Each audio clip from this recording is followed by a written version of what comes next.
जय हिंद दोस्तों। स्वागत है मेरे YouTube चैनल रोजगार विद पुलिस वाला में। कैसे हैं आप सभी? आशा करता हूं आप सभी अच्छे होंगे, स्वस्थ होंगे और आपकी तैयारी कैसी चल रही है। मैं आज आपको लेकर आया हूं Hindi special for UP police 60,244 constable के लिए हिंदी स्पेशल सीरीज लेकर आया हूं, जिसमें मैं आपको कराऊंगा एग्जाम ओरिएंटेड क्वेश्चंस। जी हाँ, एग्जाम ओरिएंटेड क्वेश्चंस जो एग्जाम में आने ही हैं। एक्स्ट्रा ज़्यादा नहीं कराऊंगा, कम समय में ज़्यादा से ज़्यादा कराने की कोशिश करूंगा। डेली 1 से 2 टॉपिक में डेली आपको कराऊंगा। तो कह सकते हैं इसको शॉर्ट में कह सकते हैं क्विक रिवीजन होगा। क्विक रिवीजन हिंदी का होगा। आपके 37 क्वेश्चन आपके आएंगे, 37 क्वेश्चन आएंगे। कोशिश करूंगा आपके 37 में से 30 प्लस क्वेश्चंस आपके आ जाएं। अगर आपने ये मेरी वीडियो कर ली तो आपके 30 प्लस क्वेश्चंस कोई नहीं काटने वाला। ठीक है, सारी वीडियो देखेंगे। आज मैं फर्स्ट क्लास ले रहा हूँ, तो हो सकता है थोड़ी बहुत कमियां हों, उसको कमेंट में आप बता सकते हैं। मैंने अपने हैंड रिटन नोट्स तैयार किए हैं, फैक्ट्स इधर उधर से ढूंढ के, बुक्स से और जो मेरे पुराने नोट्स हैं उनसे तैयार किया है। कोशिश करूंगा क्योंकि कम शब्दों में ज़्यादा चीज़ बताऊंगा, इसलिए आपका ज़्यादा समय नहीं लूँगा। और सबसे पहले आप मेरे चैनल को सब्सक्राइब कर लें, क्योंकि डेली वीडियो आनी है। बेल आइकन दबा लें नोटिफिकेशन, जिससे कि आपको सबसे पहले मिल जाए। डेली आपको पढ़ना है, अच्छे से मेहनत करनी है, क्योंकि समय बहुत कम बचा है। आज आपकी 29 तारीख हो चुकी है, सॉरी 28 तारीख हो चुकी है, तो समय भी ज़्यादा बचा नहीं है। तो 17 और 3 लगभग 20 दिन बचे हैं आपके। 20 दिन में पूरी हिंदी कवर भी करनी है हमको। ठीक है, अच्छे से पढ़ना है। तो चलिए शुरुआत करते हैं। सॉरी, हिंदी भाषा का सामान्य परिचय परिचय सॉरी, क्योंकि जो हिंदी भाषा का सामान्य परिचय, इससे भी 1 से 2 क्वेश्चन आपके आ ही जाते हैं। तो सबसे पहले हम बात करेंगे भाषा की। भाषा क्या होती है? भाषा क्या है? भाष धातु से बना है, जिसका अर्थ होता है बोलना या कहना। इसका अर्थ क्या होता है? बोलना या कहना।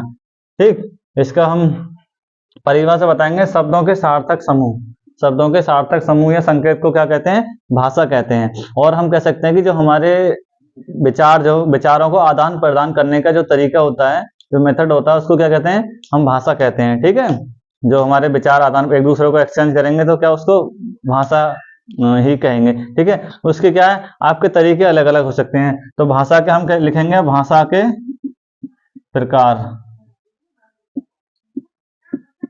भाषा के प्रकार, तो भाषा 3 प्रकार की होती है। ठीक, कितनी? 3 प्रकार की। नंबर 1 कौन सी? मौखिक भाषा। मौखिक भाषा। नंबर 2 लिखित भाषा। नंबर 3 सांकेतिक भाषा।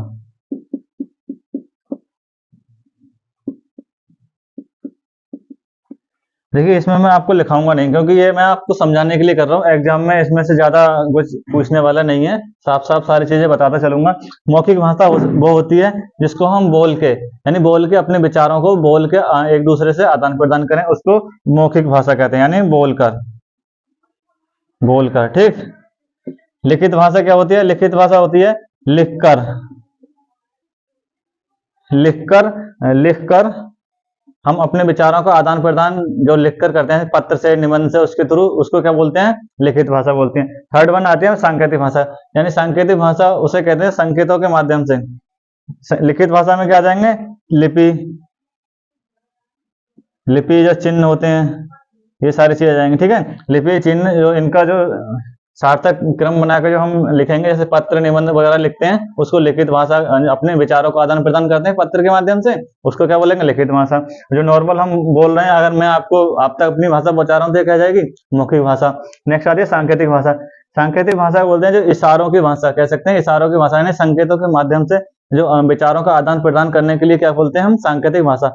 इसमें कौन आ जाते हैं? गूंगे बहरे जो लोग होते हैं, उसके लिए आपने देखी होगी सांकेतिक भाषा होती है, गूंगे बहरों के लिए सिखाने के लिए। ठीक, तो ये थे हमारे भाषा के प्रकार।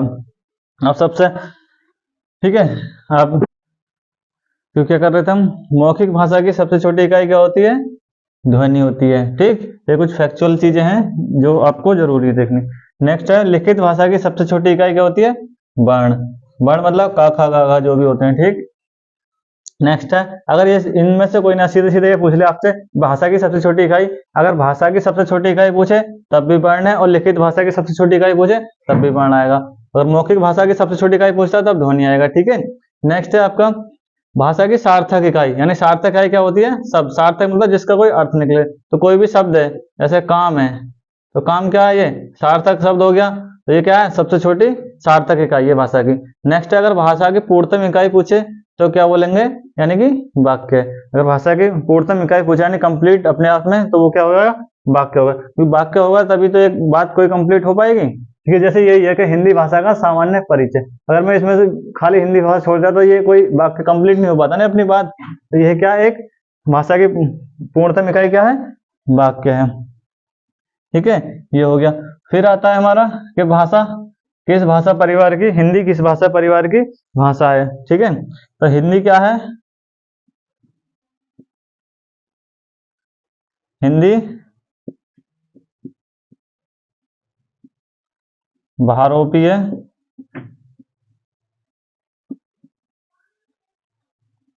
परिवार की भाषा है, ठीक है। किसकी है? बहुरूपीय परिवार की भाषा है। इंपॉर्टेंट है, क्वेश्चन आया हुआ है, पूछ लेता है कि हिंदी किस भाषा परिवार की भाषा है, तो किस भाषा परिवार की? बहुरूपीय भाषा परिवार की भाषा है। नेक्स्ट आता है कि हमारी हिंदी की मूल उत्पत्ति किससे हुई है। चलिए आगे इसे रफ कर ले रहे हैं। हिंदी की मूल उत्पत्ति हुई है आपकी अपभ्रंश से। किससे? अपभ्रंश से।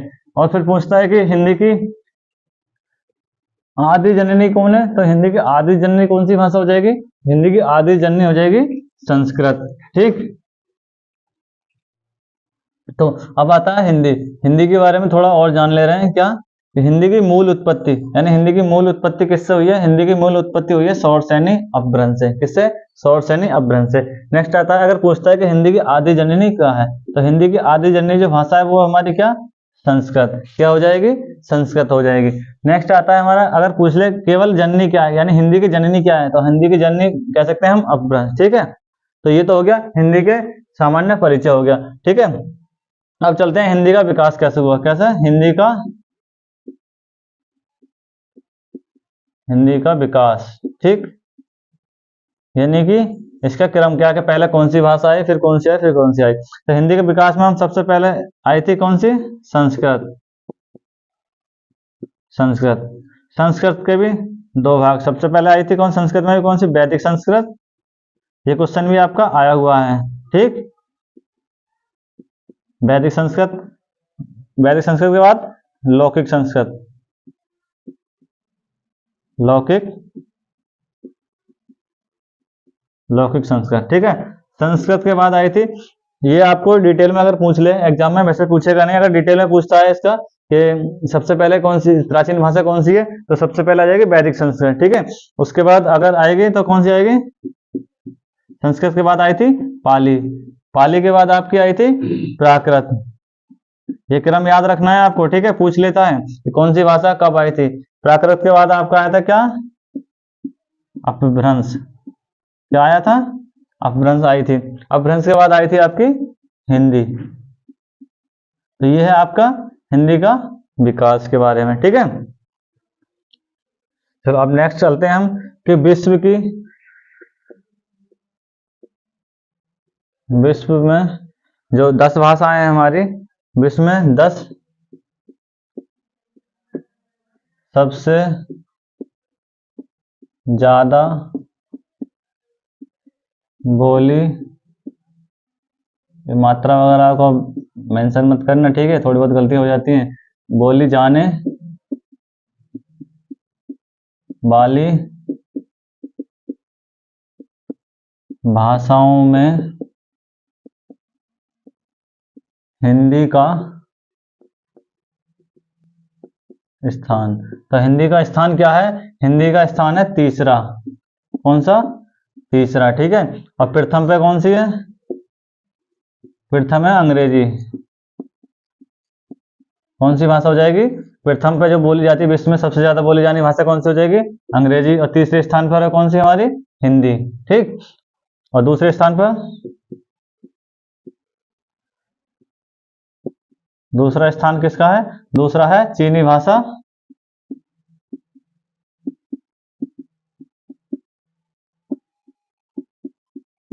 मंदारिन। कौन सी? चीनी भाषा मंदारिन। ठीक, तो ये था हमारा कौन सी भाषा कब बोली जाती है। फिर नेक्स्ट आता है हमारा राजभाषा के रूप में हिंदी को कब दर्जा मिला। तो राजभाषा के रूप में हेडिंग डाल लो,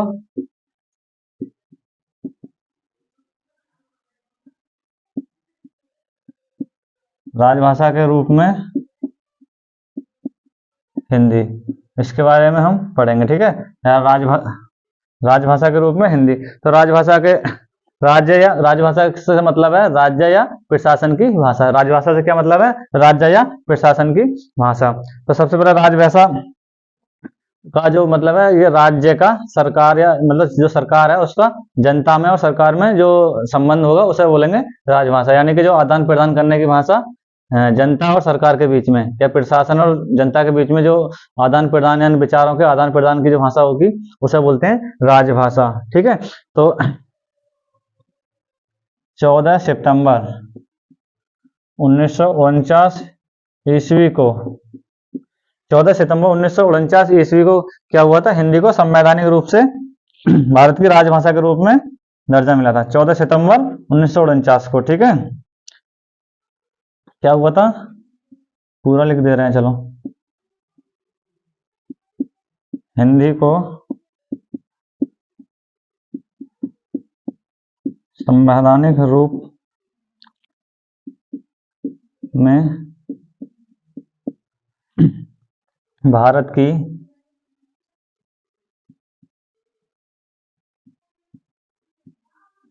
राजभाषा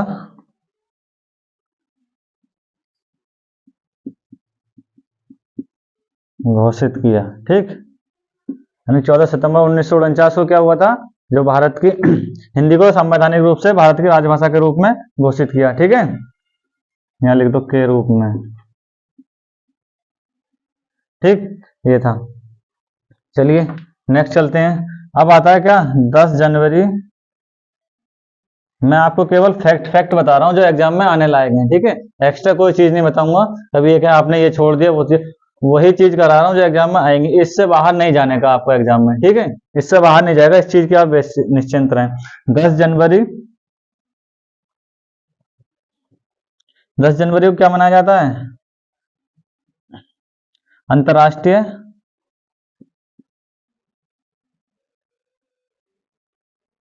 अंतर्राष्ट्रीय हिंदी अंतर्राष्ट्रीय हिंदी दिवस। अंतर्राष्ट्रीय हिंदी दिवस मनाया जाता है कब? 10 जनवरी को। कब क्या मनाया जाता है? अंतर्राष्ट्रीय हिंदी दिवस। इसे भी याद कर लेंगे। 14 सितंबर को क्या मिला आपका?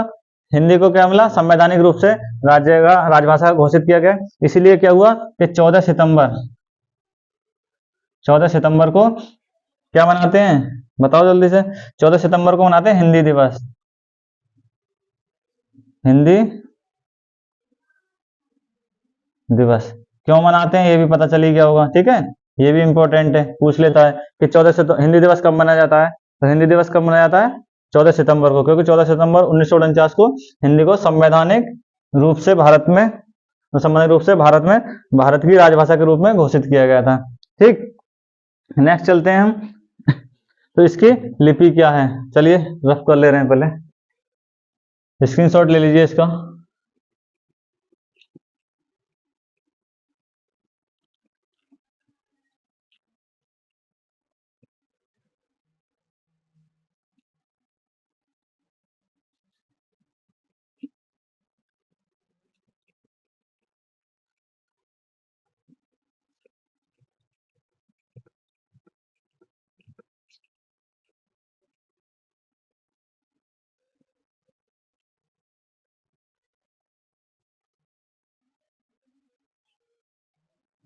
प्ले कर दिए। नेक्स्ट आता है हमारा राजभाषा नीति कब लागू हुई। राजभाषा नीति इधर से नहीं, नीति कब लागू हुई। तो राजभाषा नीति हमारी कब लागू हुई? ये हुई थी हमारी 26 जनवरी 1950 को। कब? 26 जनवरी 1950 को क्या हुए थे? राजभाषा नीति लागू हुई थी।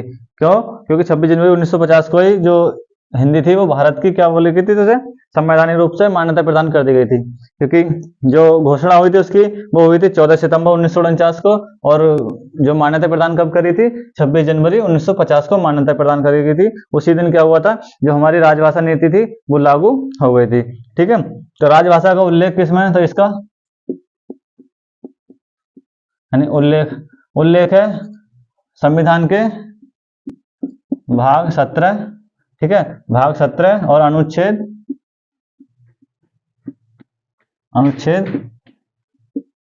343 से 351 तक। ठीक है, कौन सा अनुच्छेद? 343 से 351 तक क्या है? राजभाषा के बारे में आपको दे रखा है। ठीक है, और इसकी अनुसूची कौन सी है?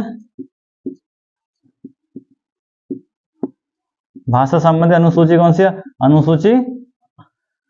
अनुसूची 8 में क्या दे रखे हैं? 22 भाषाओं का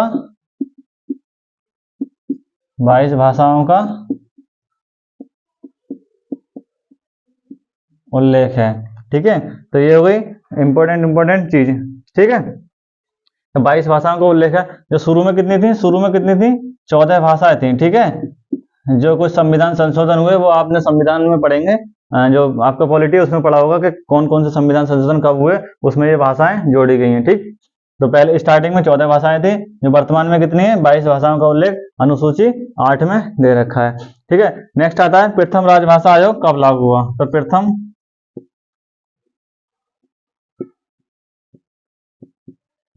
प्रथम राजभाषा आयोग का गठन, तो ये कब हुआ था? ये हुआ था 7 जून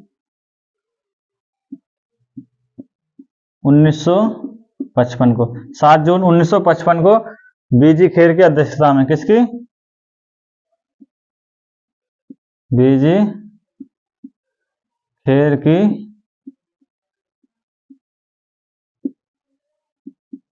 बीजी खेर की अध्यक्षता में प्रथम राजभाषा आयोग का गठन हुआ था। ठीक है, तो ये थी हमारी बेसिक जानकारी हिंदी की। अब हम चलते हैं कि हिंदी में कितनी भाषाएं हैं, कितनी बोलियां हैं, ये सब चीजें बताएंगे। ठीक है, रफ कर ले रहे हैं। और हम कह सकते हैं हिंदी के अंदर क्या है? 5 भाषाएं और 17 बोलियां हैं, जिनको मैं आपको डिटेल में बताऊंगा। और अपभ्रंश, हिंदी की मूल उत्पत्ति किससे? अपभ्रंश से। तो अपभ्रंश से, किस अपभ्रंश से कौन सी भाषा ली गई है और कौन सी उपबोली है? ठीक है, ये सारी चीजें बताऊंगा। तो 5 उपभाषाएं कौन कौन सी हैं ये भी बताऊंगा। तो सबसे पहले नंबर 1 चलते हैं, कौन सा? सौर सैनी अपभ्रंश। तो सौर सैनी अपभ्रंश के अंदर हमारी आती है कौन सी? दो भाषा आती हैं। कौन कौन सी? एक तो आती है हमारी कौन सी? एक आती है पश्चिमी हिंदी।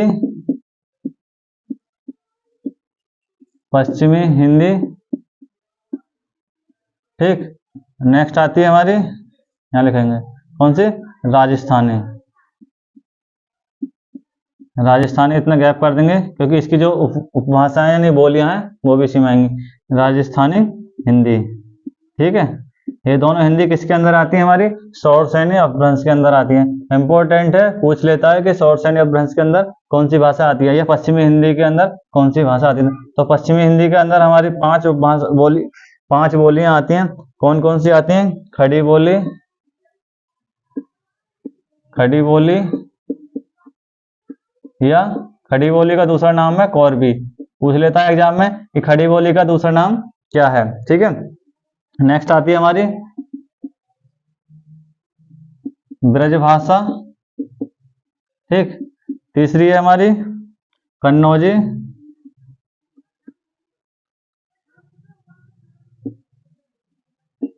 और चौथी है हमारी बुंदेली। ठीक, और 5वीं है बांगरू या हरियाणवी। ठीक है। तो ये हमारी पश्चिमी हिंदी के अंदर कौन कौन सी बोलियां उपभाषा आती है, बोलियां आती है। खड़ी बोली, खड़ी बोली को हम कौरवी भी कहते हैं। ब्रजभाषा जो मथुरा के आसपास की, ये खड़ी बोली पश्चिमी क्षेत्र की बोली है। इसका क्षेत्र पूछ लेता है तो पश्चिमी क्षेत्र में बोली जाती है, मेरठ, मुरादाबाद और ये मुजफ्फरनगर, शामली, ये साइड की। ब्रजभाषा मथुरा के आसपास की, कन्नौज ये कानपुर के आसपास, बुंदेली ये पीछे झांसी की तरफ, और बांगरू हरियाणी ये हरियाणा की तरफ की भाषा है। ठीक है, तो ये हमारी कौन सी हो गई, पांच बोलियां हो गई। फिर आता है राजस्थानी। राजस्थानी के अंदर भी हमारी कितनी आती हैं, 4 बोलियां होती हैं। कौन कौन सी, मारवाड़ी, मेवाती, डूडाड़ी और ये हमारी मालवी। कौन सी, मालवी। तो ये राजस्थानी हिंदी के अंदर आती हैं। ठीक है, तो ये दोनों जो उपभाषाएं पश्चिमी हिंदी और राजस्थानी हिंदी किसके अंदर आती हैं, सौरसैनी अपभ्रंश के अंदर आती हैं। ठीक है, नेक्स्ट चलते हैं हम। दूसरा अपभ्रंश है हमारा कौन सा, मागधी अपभ्रंश। नंबर 2 आता है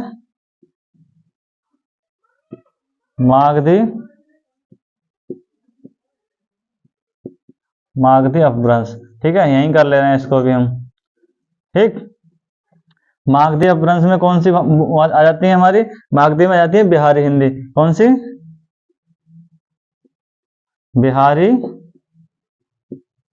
बिहारी हिंदी।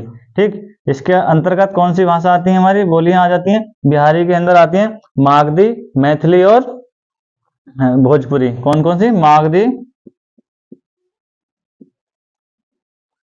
नंबर 2 मैथिली।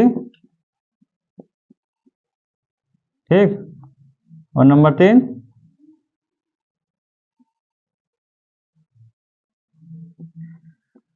भोजपुरी। ठीक है, ये आती है हमारी बिहारी हिंदी के अंतर्गत, मागधी, मैथिली और भोजपुरी। कौन से अपभ्रंश में, मागधी अपभ्रंश में। ठीक है, ये कर लेंगे। थर्ड आता है हमारा कौन सा, अर्धमागधी।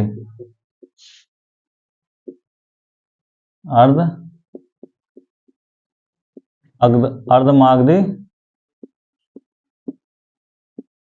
अपभ्रंश। ठीक है, इसके अंतर्गत कौन सी भाषा आती है, तो कौन सी आती है, ये आती है हमारी पूर्वी हिंदी। कौन सी,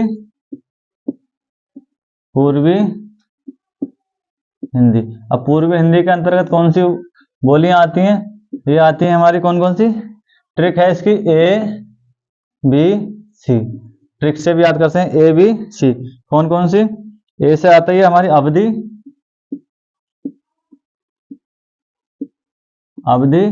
बी से होगी बघेली, ठीक, और सी से होगी हमारी छत्तीसगढ़ी। ठीक है,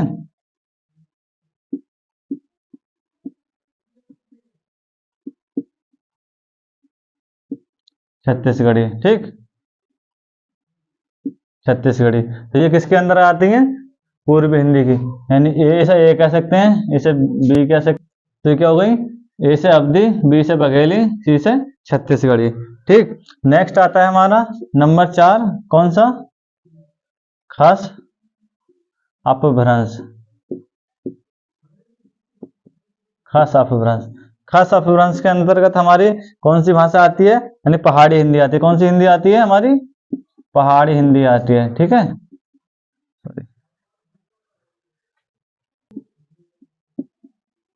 हिंदी कौन सी आती है, पहाड़ी हिंदी। अब पहाड़ी हिंदी के अंतर्गत कौन सी बोलियां आती हैं, तो इसके अंतर्गत आती हैं हुमायूनी, और दूसरी कौन सी आती है, गढ़वाली। ठीक, ये हो गई। तो कुमायूनी और गढ़वाली, ये कौन सी, पहाड़ी। खस, देखो इसकी ट्रिक क्या होगी, खसते क्या हैं, जब बारिश पड़ती है तो पहाड़ खसते हैं, तो पहाड़ खसते हैं तो खस अपभ्रंश में यानी पहाड़ी हिंदी आ जाएगी। ठीक है, पहाड़ खसते हैं तो पहाड़ी हिंदी आ जाएगी। ठीक, और ये अर्धमागधी तो पूर्वी हिंदी आ जाएगी। ठीक है, हर चीज की ट्रिक नहीं बनती है, लेकिन कुछ चीजों की बन जाती है। खस से याद रहेगा कि खसते कौन है, पहाड़ खसते हैं बारिश के समय में। आपने देखा लैंडस्लाइड जो बोलते हैं उसे, तो ये हो जाते हैं। इसमें कौन सी आ जाएगी, कुमायूं और गढ़वाली। ठीक है, ये था। नेक्स्ट चलते हैं हम, यह अपभ्रंश हो गए। कुछ और अपभ्रंश है, तो कुछ और इंपॉर्टेंट अपभ्रंश बता रहा हूं मैं आपको। जैसे मराठी अपभ्रंश है, तो मराठी अपभ्रंश के लिए कौन सा होता है, यानी मराठी भाषा है, मराठी भाषा के लिए होता है कौन सा, महाराष्ट्री अपभ्रंश। कौन सा होता है, महाराष्ट्री अपभ्रंश, ठीक है। और ये सिंधी भाषा के लिए कौन सा हो जाता है हमारा, सिंधी भाषा के लिए हो जाता है ब्राचंड। कौन सा, ब्राचंड अपभ्रंश, ठीक।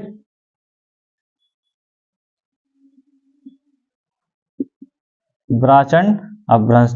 और नेक्स्ट है पंजाबी या लहदा। पंजाबी या लहदा के लिए हमारा हो जाता है कौन सा अपभ्रंश, पैसाची, पैसाची अपभ्रंश। तो ये कुछ अलग से अपभ्रंश थे तीनों, ठीक है। इसके बारे में थोड़ा थोड़ा कि मराठी भाषा के लिए यानी मराठी बोली के लिए कौन सा, मराठी यानी महाराष्ट्रीय अपभ्रंश, और सिंधी भाषा के लिए ब्राचंड अपभ्रंश, और पंजाबी भाषा के लिए पैसाची अपभ्रंश, ठीक है। ये थे तीन। एक इंपॉर्टेंट एक चीज और है कि जो खड़ी बोली के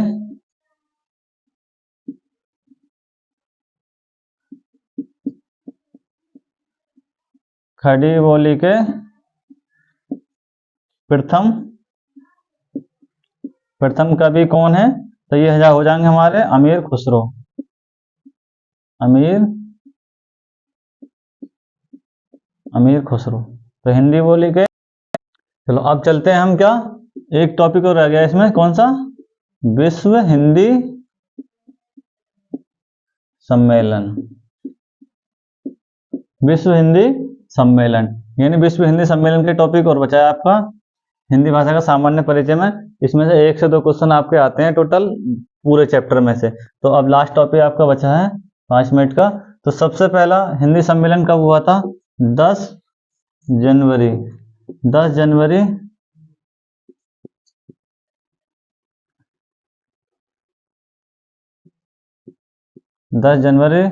1975 को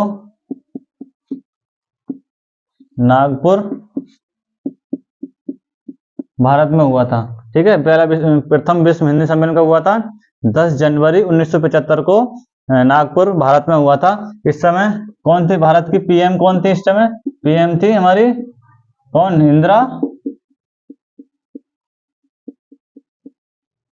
इंदिरा गांधी जी इस टाइम भारत की प्रधानमंत्री थी, ठीक है।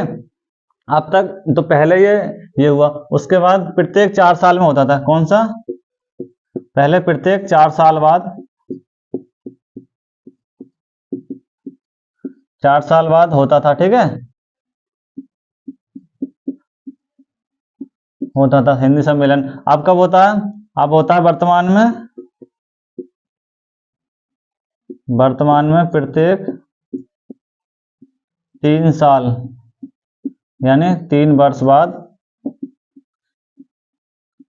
विश्व हिंदी सम्मेलन होता है, ठीक है। भारत में अब तक केवल 3 बार हिंदी सम्मेलन हुआ है। कब कब, हम हेडिंग लिखते हैं भारत में, ठीक है। भारत में कब कब हुआ है, तो सबसे पहला हुआ था यानी प्रथम हिंदी सम्मेलन कब, 10 जनवरी 1975 को, कहाँ, नागपुर भारत में, ठीक। ये हमारे 3 सम्मेलन हुए थे। प्रथम सम्मेलन 10 जनवरी 1975 नागपुर में, तीसरा हुआ था 1983 में नई दिल्ली में, और 10वां हुआ था 2015 भोपाल में, ठीक है। अब तक टोटल जो हुए हैं कुल 12 सम्मेलन हुए हैं। कितने, 12 सम्मेलन, ठीक है। तो 12 सम्मेलन, और 12वां सम्मेलन कब हुआ है, 12वां हुआ है हमारा फिजी, कहाँ, फिजी में हुआ है, फिजी में जो 2021 में होना था, लेकिन क्या कोरोना की वजह से 21 में नहीं हो पाया। तो कब हुआ ये, 2023 में हुआ है, ठीक है। सुबह फिजी में 2023 में हुआ है। तो ये थी संपूर्ण जानकारी हिंदी की बेसिक। तो वीडियो कैसी लगी आपको, जानकारी कैसी लगी वीडियो में, तो कैसा लगा आपको हिंदी का इतिहास यानी सामान्य परिचय। वीडियो में दी गई जानकारी अच्छी लगी है, मतलब पढ़ाने का तरीका थोड़ा अच्छा लगा है, तो कमेंट में जरूर बताएं। लाइक करें, वीडियो को शेयर करें, सब्सक्राइब करें। जय हिंद, जय भारत।